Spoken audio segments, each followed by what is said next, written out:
my good friend Lila Parenza.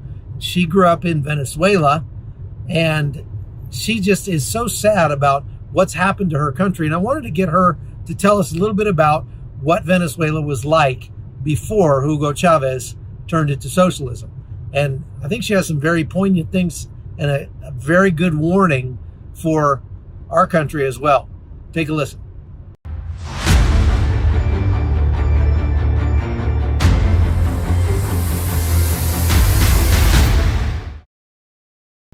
Did you grow up in Venezuela?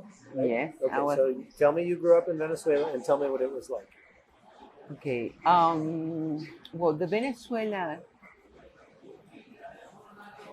it was a free country, completely free. It was a happy country. It was a friendly country. People everywhere, say hello and talk to you like, they know you from ever, and they talk to you like your family all the time.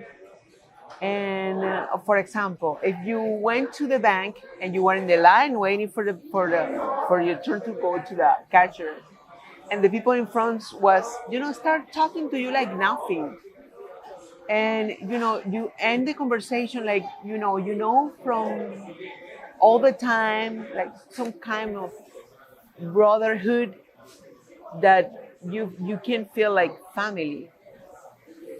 Another example. Was it safe? Yes, of course. Tell me about that. Oh, you can go everywhere. I remember in December we went to El Poliedro, which is a big party for Christmas. We have our music for Christmas, which is called gaita, and we going there most every December, and it was full of people, and it wasn't robberies, it wasn't kidnapping, nobody was kidnapped.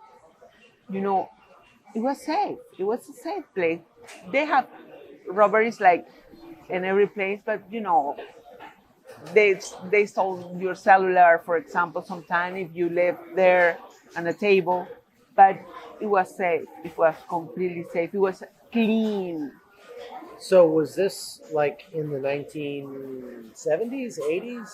No, I was born in 69, so that was in the 80s. 80s. I came to Panama in 2000. Okay. Year 2000.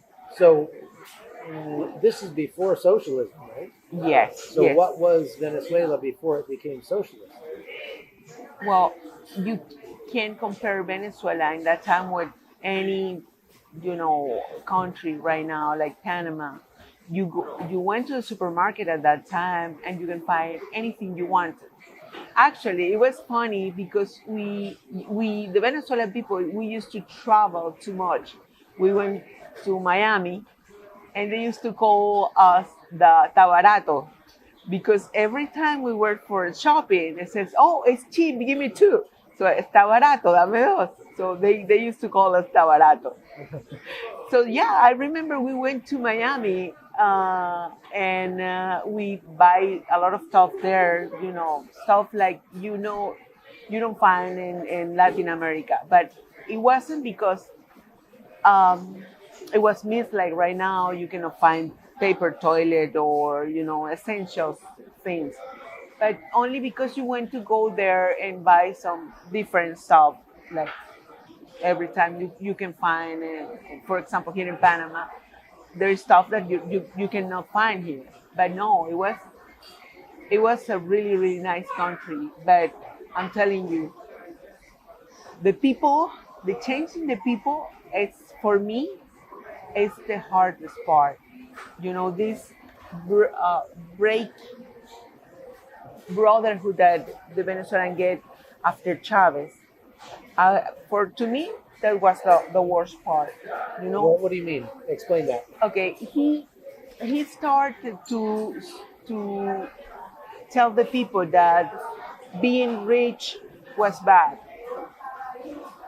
and that's create some kind of somebody was poor, that creates some kind of jealousy and envy. So he used that sense, that sentimiento, to separate people.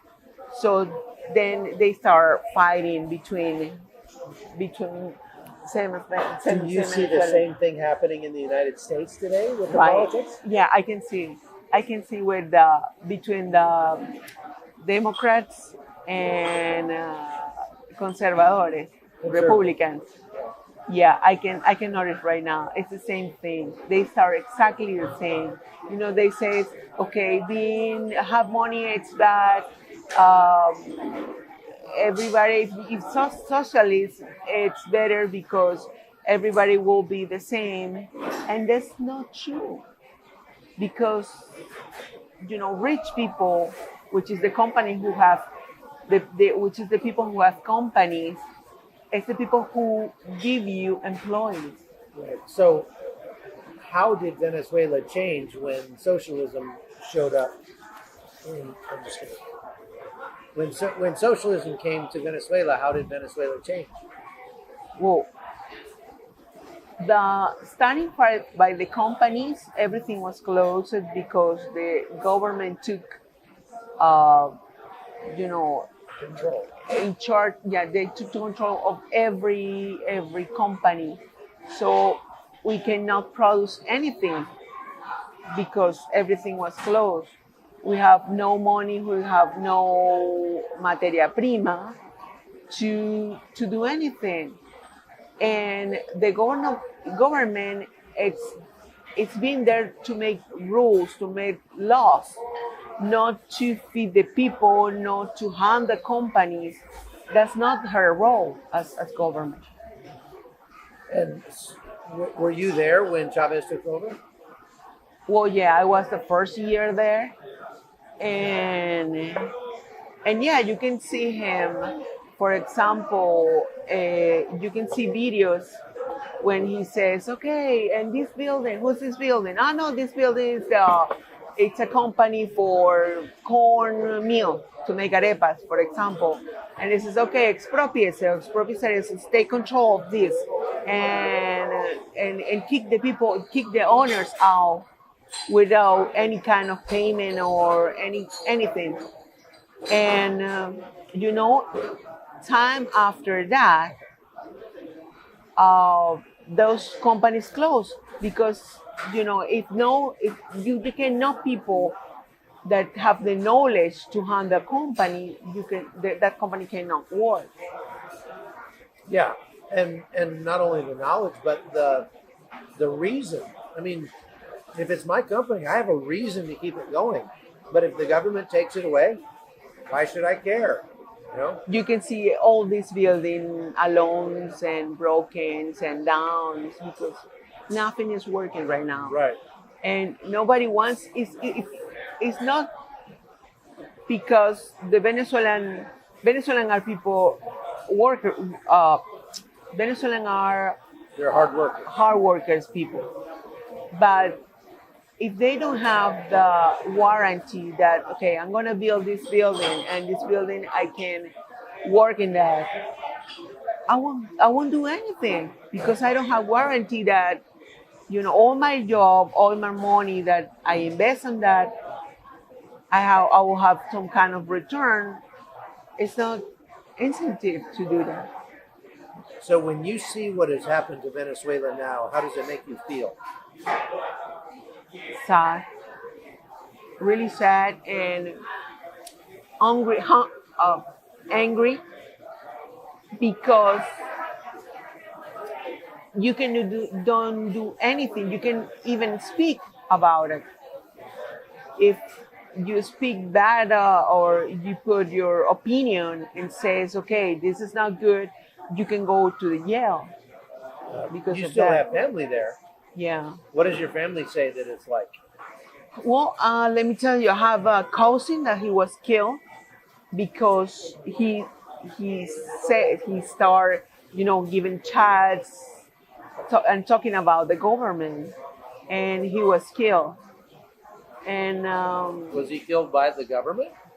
Well, by the colectivos? suddenly he was killed. He apparently he they found him dead, and they says he shot himself twice with a gun in his right arm, and he was left arm. He was left-handed. So yes, Yeah. so we So he cannot committed suicide by shooting himself twice. twice with the right hand, and he was left-handed.